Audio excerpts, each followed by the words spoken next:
नमस्कार, news brief देख रहे हैं आप सब। मैं हूं आपके साथ साहिल किरनी। डालें कुछ खास और अहम खबरों के ऊपर। जम्मू व Kashmir board of secondary education 12वीं की परीक्षा के परिणाम घोषित किए हैं। इस परीक्षा में कुल 1,03,308 छात्रों ने परीक्षा दी। इसमें 77,308 छात्रों को सफलता मिली। 51,717 लड़के इस परीक्षा में शामिल हुए और 37,214 लड़कों को इसमें सफलता मिली। वहीं इस परीक्षा में 51,591 लड़कियां शामिल हुई, जिसमें 40,097 लड़कियों ने सफलता हासिल की। साइंस विषय अंचल प्रिया ने 500 में से 495 अंक लेकर टॉप किया। आर्ट्स में रिजा जावेद 500 में से 496 अंक लेकर टॉप किया।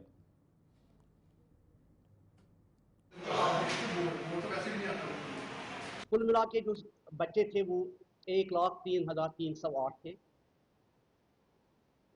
जिनमें से 77,311 बच्चों ने ये एग्जाम क्वालिफाई किया है, पास किया है, जो कि परसेंटेज बनती है 75%, जो निस्बतन पिछले साल से 1-1.5% ज़्यादा है। उसमें अगर हम बात करें जो लड़के बॉयज़ जो हैं, उसमें 51,717 थे, जिनमें से 37,214 ने एग्ज़ाम पास किया है और पास परसेंटेज जो है वो 71.95 रफली 72% बनती है। इसी तरह से जो हमारी बेटियां हैं, बच्चियां हैं, वो टोटल 51,591 अपेयर हुए थे एग्ज़ाम में, जिसमें 40,097 बच्चियों ने ये एग्ज़ाम पास किया है, जिनकी परसेंटेज 77.72% बनती है, रफली 78%। जिन बच्चों ने डिस्टिंक्शन ली है, जैसा कि आप जानते होंगे, ऐसे बच्चे जिन्होंने 75% से ज़्यादा मार्क्स लिए हैं वो 30,622 है। इसी तरह फर्स्ट डिवीज़न जो 60% अबोव हैं वो 36,311 हैं और सेकंड डिवीज़न 10,304 से थर्ड डिवीज़न वगैरह। टोटल जो फेल हो गए हैं वो 970 है, ऑल सब्जेक्ट्स। वो जो है failed in all subject, which is less than 1%।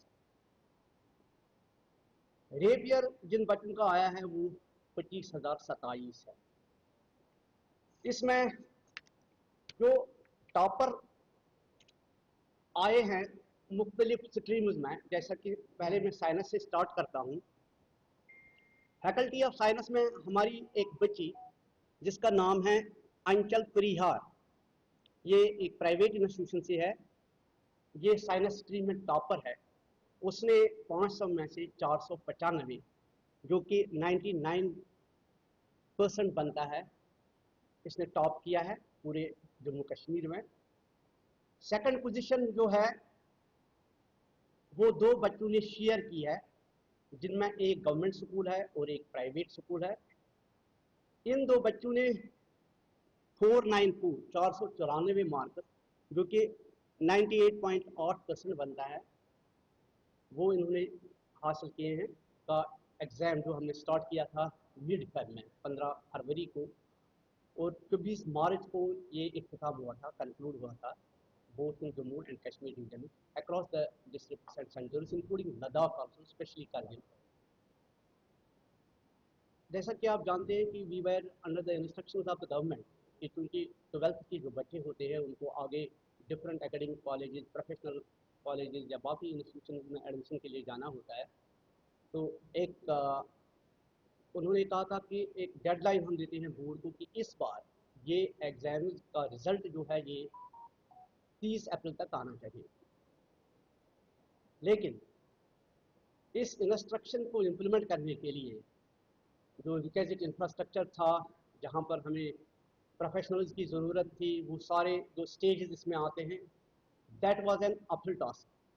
But with the grace of God and the dedicated officers and staff members of this organisation, हम इसमें कामयाब हो गए। आज मुझे खुशी है आप सबको ये बात बताने में कि अभी 2 बजे से हमारा रिज़ल्ट जो है 12th का डिक्लेयर हो रहा है। नेशनल कॉन्फ्रेंस के अध्यक्ष डॉक्टर फारूक अब्दुल्ला ने कहा कि पहलगाम हमले के बाद सरकार ने जो भी कार्रवाई करना है उसके लिए उन्होंने प्रधानमंत्री मोदी को अपना समर्थन दिया है। उन्होंने कहा कि हमेशा पाकिस्तान की तरफ से शुरुआत हुई है और भारत ने इसका जवाब दिया है। इसके अलावा डॉक्टर फारूक अब्दुल्ला ने क्या कहा, आइए देखिए। हम लोगों ने तो पूरा समर्थन प्रधानमंत्री को दे रखा है, उसके बाद तो हमारे साथ कोई सवाल होना नहीं। प्रधानमंत्री जाने जो काम करना वो करता है। सर, जिस तरह पाकिस्तान का कहना है कि हमारे पास न्यूक्लियर वॉरहेड है और इस तरह से वो कह रहे हैं, तो क्या लगता है? भैया, हमारे पास भी न्यूक्लियर पावर है, उनसे पहले है।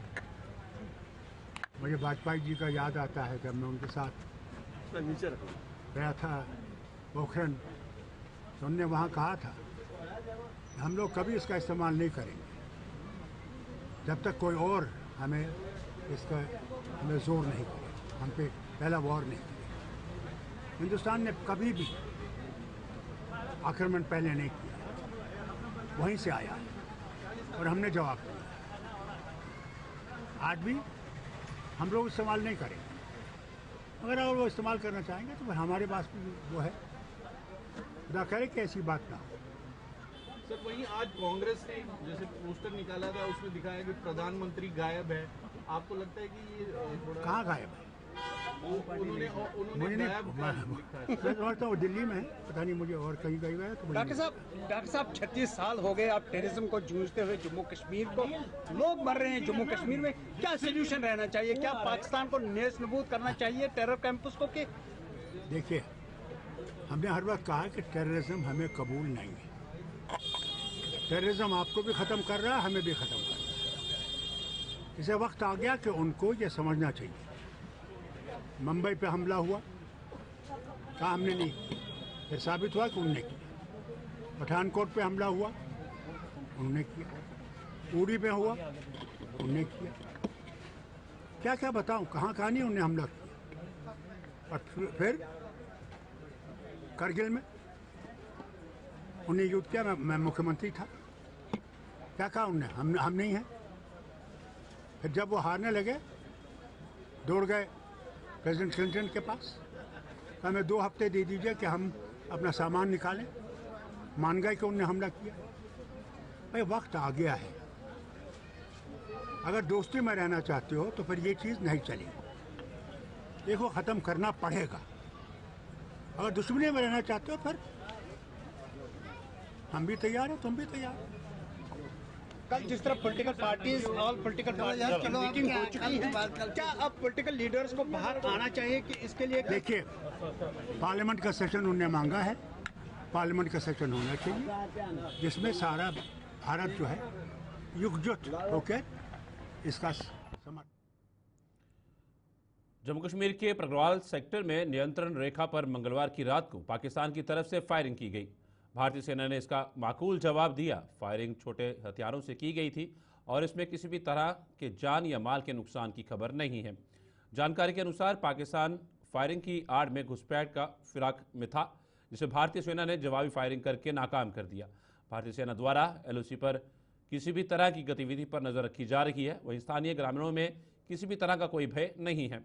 इन लोगों का कहना है कि पाकिस्तान को इस पर अच्छा जवाब मिलना चाहिए। होना चाहिए, वैसे ऐसी गल नहीं है। उसी जद तक जवाब नहीं मिलोगे तो तद तक नहीं गल बनती है। उहदे कोल सिस्टम गै ऐसे ने जेह्ड़े कंट्रोल बिच नहीं हैं, अपनी अपनी मन मर्जी करते हैं, तो उन्हें जवाब लगना गै चाहिए एक बारी। बच्चे तो इसलै जा दे स्कूल, बच्चे जा दे, उन्ना फिर इन्हें सनाइए उन्ना भाई थोड़ा पिछा हट जाओ, तो फिर अपना दे लैन जवाब। लगना चाहिए माना असें कि आखदे बैठे दे किन्ने बच्चे मारे न, थोड़ा बहुता तो करना चाहिए उंदे लेई। शैल तो उन्हें कराओ जेह्ड़ा कम्म आना। केह् पता होता है, कक्ख नहीं होंदा ओह्दे च। होना चाहिए जी झटका जरूरी है। हाँ, पाकिस्तान झटका जरूर लगना चाहिए। पहलगाम आतंकी हमले के बाद जम्मू कश्मीर के जिला सांबा के सीमावर्ती इलाकों में रहने वाले ग्रामीणों में भारी रोष है। ग्रामीणों ने प्रधानमंत्री मोदी से इस हमले का मुंहतोड़ जवाब देने की मांग की है। उन्होंने कहा कि सीमावर्ती इलाके के लोग आतंकवाद से इस लड़ाई में सरकार के साथ है और आतंकवाद के खिलाफ लड़ने के लिए भी तैयार है। जो पहलगाम में हमारे टूरिस्टों पे पाकिस्तान ने जो कायरता हरकत की है, उसके लिए बहुत ही हमारे दिल में आक्रोश है कि हमारे देश को ऐसा काम करना चाहिए कि पाकिस्तान पूरी उम्र याद रखे, जब तक पाकिस्तान रहे तब तक वो इंडिया की तरफ देखे ना। प्रधानमंत्री मोदी से भी हमारी यही अपील है। हम बॉर्डर के लोग पहले भी साथ थे, अभी भी साथ हैं और आगे भी साथ में रहेंगे। बिल्कुल जी, हम भी तकरीबन आर्मी से रिटायर्ड लोग हैं और अभी तक वो इंडिया में कोई ऐसा हथियार नहीं जो हम चलाना नहीं जानते। बोलते हैं कि हमने हथियार छोड़े हैं, चलाना नहीं भूले हैं। इसलिए हम चाहते हैं कि जब भी हमारी ज़रूरत पड़े हम 24 घंटे तैयार हैं पाकिस्तान को मुंह तोड़ जवाब देने के लिए। बॉर्डर के लोग इधर रहते हैं, हम डरने वाले नहीं हैं और ना ही हम किसी से डरेंगे। हम चाहते हैं कि हमारी सरकार जो है कि इनको एक बार ऐसा जवाब दे कि वो ज़िंदगी भर इनकी 7 पुश्तें याद रखें कि किसी ने हमारे साथ किया है। पहले भी होता रहा है, पहले भी चलो छोड़ दो यार, कुछ नहीं होता है, लेकिन इस बार छोड़ने के लायक नहीं है। जो उन्होंने कायराना पाकिस्तान ने हरकत की है वो माफ़ी के लायक नहीं है। हम पूरा सहयोग करेंगे। हम जो अभी भी कभी हमारी ज़रूरत पड़े तो हम अपनी सरकार के साथ हैं। हम नरेंद्र मोदी जी से पहले भी साथ थे, अभी भी साथ हैं। उसमें कोई वो दोहराई नहीं है कि कोई ऐसी कोई पीछे हटने वाली बात है। ना तो हटेंगे, ना किसी को अभी भागने भी नहीं देंगे। जो भी मोदी सरकार ने फैसला लिया है हम उसका साथ है और हर टाइम उनका साथ देंगे। पाकिस्तान को मुंह तोड़ जवाब देंगे। जब भी जरूरत पड़ेगी हम उसी टाइम बिना वर्दी के लड़ने के लिए तैयार हैं। सांबा के बड़ी ब्राह्मणा में बलोल खड्ड में स्थित नशा तस्करों के खिलाफ पुलिस का कार्रवाई जारी है। आज भी पुलिस ने बलोल खड्ड में स्थित तस्करों के अवैध ठिकानों पर छापेमारी की। इस दौरान पुलिस ने महिला सहित 3 लोगों को हिरासत में लिया है। इसके साथ ही पुलिस ने 7 मोटरसाइकिल भी जब्त किए हैं।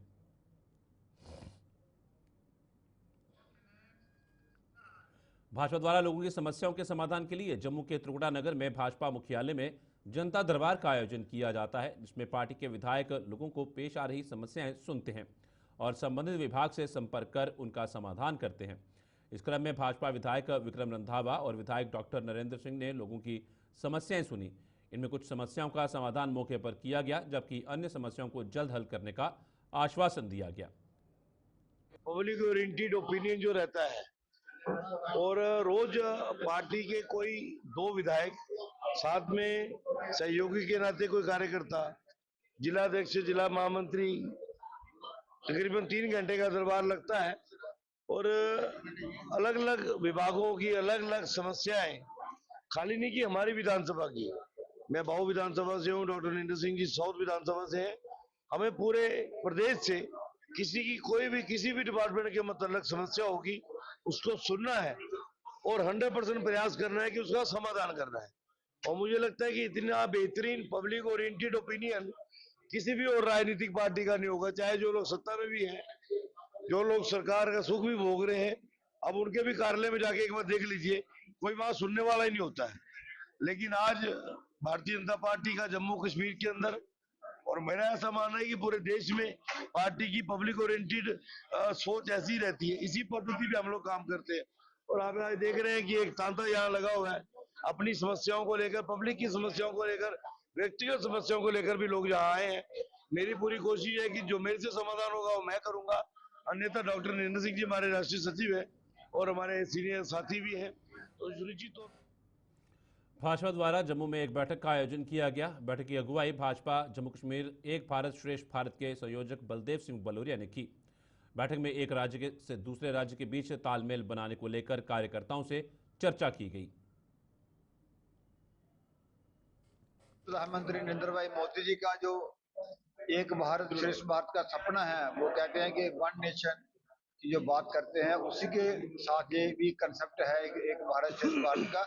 और किस तरह जो देश के लोग एक स्टेट के दूसरे स्टेट में रहते हैं, उन लोगों का आपस में तालमेल कैसा रहे, हमारा कल्चर एक्सचेंज कैसे हो, एक दूसरे को समझने की बॉन्डिंग कैसे हो, वो सारी चीजों को देखते हुए जम्मू कश्मीर की भी हमारी जो टीम एक भारत श्रेष्ठ भारत की बनी है।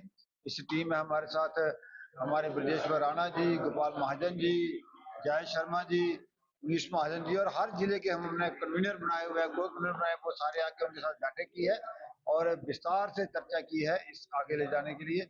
मुझे लगता है कि इससे फायदा होगा, तालमेल रहता है, और हमारे लोग बाहर जो हैं और बाहर के लोग जहाँ हैं उनका तालमेल रहे तो 100 समस्याओं का जम्मू कश्मीर अपनी प्राकृतिक सुंदरता के लिए दुनिया भर में प्रसिद्ध है। जम्मू कश्मीर की कश्मीर घाटी ही नहीं बल्कि जम्मू प्रांत भी ऐसे कई इलाके हैं जो प्राकृतिक सुंदरता से मालो माल है। इनमें से एक है ज़िला उधमपुर। ज़िला उधमपुर में कई ऐसे इलाके हैं जिसकी सुंदरता हर किसी का मन मोह लेती है। ऐसी ही मन को मोह लेने वाली जगह है तहसील रामनगर की डालसर झील, जिसकी सुंदरता हर किसी को अपनी ओर खींच लेती है। लेकिन सरकार की अनदेखी के चलते आज ये झील अपनी हालत पर आंसू बहा रही है। झील की खस्ता हालत से यहाँ आने वाले पर्यटकों को भारी मायूसी हो रही है और सरकार की इस बेरुखी से स्थानीय लोगों में भी भारी रोष है। पेश है हमारे संवाददाता सनी शर्मा की ये ग्राउंड जीरो से रिपोर्ट। आप देख रहे हैं गुलिस्तान न्यूज का कार्यक्रम रामनगर स्पेशल, और रामनगर स्पेशल में हम आपको लेके आए डालसर, जो कि रामनगर के 7 किलोमीटर दूर है। आपको बता दें खूबसूरत तो बहुत ज्यादा है, और अगर हम बात करें तो यहाँ पर खूबसूरती को कहीं ना कहीं दाग भी लगा हुआ है। वो दाग क्या लगा हुआ है वो आपको तस्वीरों में हम दिखाते हैं। अगर इस झील की तरफ कैमरामैन को कहूंगा आपको दिखाएं, बहुत खूबसूरत झील है। और यहाँ की अगर डेवलपमेंट की बात करें तो जब इस झील को बनाया डेवलपमेंट जो है यहाँ पर की गई थी, पर अब यहाँ हालत बद से बदतर हो चुकी है। रास्ता हो या उसके अलावा बिल्डिंग हो या यहाँ पर जो लाइटिंग की गई है उसकी बात करें, पूरी तरह से जो है वो बिखर चुकी हैं, टूट चुकी हैं। वो आपको दिखाएंगे, क्योंकि अगर इस रास्ते की तरफ आए तो आगे चलकर हम आपको दिखाएंगे इस रास्ते की हालत क्या है, क्यों पूरी तरह से ये रास्ता जो है अब ये झील के बीच जो है वो जाता हुआ नजर आ रहा है। मेरे साथ यहाँ के ही कुछ नागरिक हैं, उनसे ही जानते हैं इस झील के बारे में। बताएं। मेरा नाम गोपाल कृष्ण, मैं यहीं का रहने वाला हूँ डालसर। सर, देखा जा रहा है बहुत खूबसूरत झील है और बहुत गंदगी लगी है, और देखा जा रहा है कि आस्ता आस्ता ये जो है इसी झील के बीच में रास्ता जो है वो समाता जा रहा है, उसको लेकर क्या कहेंगे? जी हाँ, मैं यहीं भी काम करता हूँ और इधर पहले भी तालाब था, बहुत गंदगी, जहाँ से दूर दूर के लोग भी आते रहते हैं। जी हाँ, मंदिर के शिव मंदिर में आते हैं, तालाब देखने आते हैं, यूनिवर्सिटी में आते हैं। और हमारे गांव की थोड़ी मजीद डेवलपमेंट होनी चाहिए और गवर्नमेंट ने ये देखना चाहिए, क्योंकि जो कड़े हैं इसकी चौखे वो बिल्कुल गिर गई हैं। अच्छा। और रास्ता भी नहीं है चलने के लिए साइड साइड। तो प्रशासन से क्या मांग रहेगी? यही मांग रहे हैं कि कोई डेवलपमेंट करो। टूरिस्ट हैं हमारे साथ, बाहर से आए हैं इस झील को देखने के लिए। सर, कहाँ से आए आप? मैं कुनाल से आया, इधर थोड़ा फंक्शन था जी, तो फंक्शन अटेंड करके तो ये लड़का बोलता चलो ये देखना है, डालसर झील है जो नाम सुना है, तो हम आए नहीं थे कभी इधर, पहली बार आए हैं तो देखा भी। झील तो खूबसूरत है मगर जो डेवलपमेंट नहीं है इधर जी, जो बना हुआ था वो भी टूट गया है, मतलब जो लगातार डेवलपमेंट होनी चाहिए वो नहीं है। तो प्रशासन को इसका ध्यान देना चाहिए, जो नई सरकार बनी है उसको भी ध्यान देना चाहिए। जो लोकल एमएलए हैं, जो पिछले जिन्होंने बनाया है वो तो अब नहीं है, जो नए हैं उनको भी ध्यान देना चाहिए। डालसर झील को लेकर हमारे साथ रामनगर के एमएलए सर हैं। सर, देखा जा रहा है कि डालसर की अगर बात करें तो डालसर में डेवलपमेंट के काम तो बहुत हुए हैं, पर आज अगर वहाँ की कंडीशन देखें तो बद से बदतर हो जा रही है, उसको लेकर क्या है? नहीं, आपने सही कहा, क्योंकि पिछले काफ़ी दिनों में जो डालसर झील जिसमें काफ़ी पैसा पहले भी लगा था, उधर एक गेस्ट हाउस भी बना था और जो लेक है उसकी सुंदरीकरण का भी कुछ काम हुआ था, मगर वेरी अनफॉर्चुनेट कि अभी उस पर कोई ध्यान पिछले 2-3 सालों में नहीं आया। मगर जैसा आपने मुझे असेंबली में भी देखा, मैंने बार बार ये बात की है कि जो रामनगर है वो ऑलरेडी उसमें टूरिज़्म पोटेंशियल बड़ा ज़्यादा है, और विशेष करके चाहे वो स्पिरिचुअल टूरिज़्म हो, इको टूरिज़्म हो, इन्वायरमेंट टूरिज़्म हो, उसके लिए बड़ा पोटेंशियल यहाँ पे है। तो आने वाले टाइम में आप ज़रूर देखेंगे कि जितने भी हमारे टूरिस्ट डेस्टिनेशन हैं और रामनगर के बिल्कुल पास जो डालसर झील है उसको जल्दी से जल्दी हम उसका सुंदरीकरण का काम शुरू करेंगे। वहीं डालसर झील को लेकर जब रामनगर एमएलए सुनील भारद्वाज जी से हमने बात की तो उनका कहना है कि जब मैं जीत कर आया तो मैंने पहले ही इस झील को लेकर बातचीत जो है वो की और इस झील का काम करवाने का फैसला किया। उन्होंने कहा है कि कुछ ही देर के बाद इस झील का काम जो है वो शुरू करवाया जाएगा और इसकी जो खूबसूरती है उसे एक बार फिर वापस लाया जाएगा। कैमरामैन सुनंदनी के साथ सनी गुप्ता, रामनगर। जिला प्रशासन और NHDCL द्वारा पुल डोडा और राष्ट्रीय राजमार्ग पर ध्वस्तीकरण अभियान चलाया गया। इस दौरान तहसीलदार डोडा ने कहा कि वन भूमि पर 12 अवैध ढांचों से NH 244 पुल डोडा पर गंदगी फैल रही थी, जिसके लिए 1 महीने पहले इन अवैध ढांचों के मालिकों को नोटिस दिया गया था और अब 2 से 3 ढांचों को ध्वस्त कर दिया गया है और साथ ही साथ उन्हें जिला प्रशासन द्वारा मुआवजा भी दिया गया है। जो 28 तारीख को ख़त्म हुई, आज 30 तारीख है। अभी भी जिन लोगों ने खाली किया हुआ है, हम जो है उनको नुकसान नहीं पहुंचा रहे। जो सामान उनका बच रहा है उस हिसाब से हम कर रहे हैं ताकि उनको कोई नुकसान ना हो, उनका सामान बच जाए जो वो कहीं और जगह यूटिलाइज भी कर सकें। अभी भी कुछ ऐसे स्ट्रक्चर ओनर्स हैं जो हमें बोल रहे हैं कि हमें थोड़ी देर की मोहलत और दी जाए। हम उस हिसाब से देख रहे हैं कि बिल्कुल कॉपरेशन के साथ, ज़्यादा नुकसान ना हो, लोगों में रिजेंटमेंट ना हो, उस हिसाब से हम इस काम को पूरा करेंगे। हम चिनार मोड़ पे रहते हैं, हमें लगभग यहाँ पे 70-80 साल से जायद हुआ है, लेकिन अब हमें ये मुआवजा ने पहले 48 लाख बनाया था, 65 लाख बनाया था, अब हमें 24 लाख पे कह रहे हैं। हम उसमें एग्री हैं, एडमिनिस्ट्रेशन के साथ हम एग्री हैं कि चलो हम ये कबूल है ये, लेकिन ज़मीन का मसला था। अब तहसीलदार साहब ने हमें लिख कर दिया बाई रिटर्न कि जो भी लैंडलेस होगा उसको सबसे पहले ज़मीन दी जाएगी, उसके बाद उसके डिमोलिश किया जाएगा मकान। बस सर हमें यही है, हमें कम से कम हफ्ता 10 दिन की मोहलत दे दें और हमें ज़मीन दिखाए कहाँ पर है, तो हम वहाँ पे ज़मीन में जाके अपना ये जो जितना भी है मटेरियल वगैरह वहाँ पे शिफ्ट करें।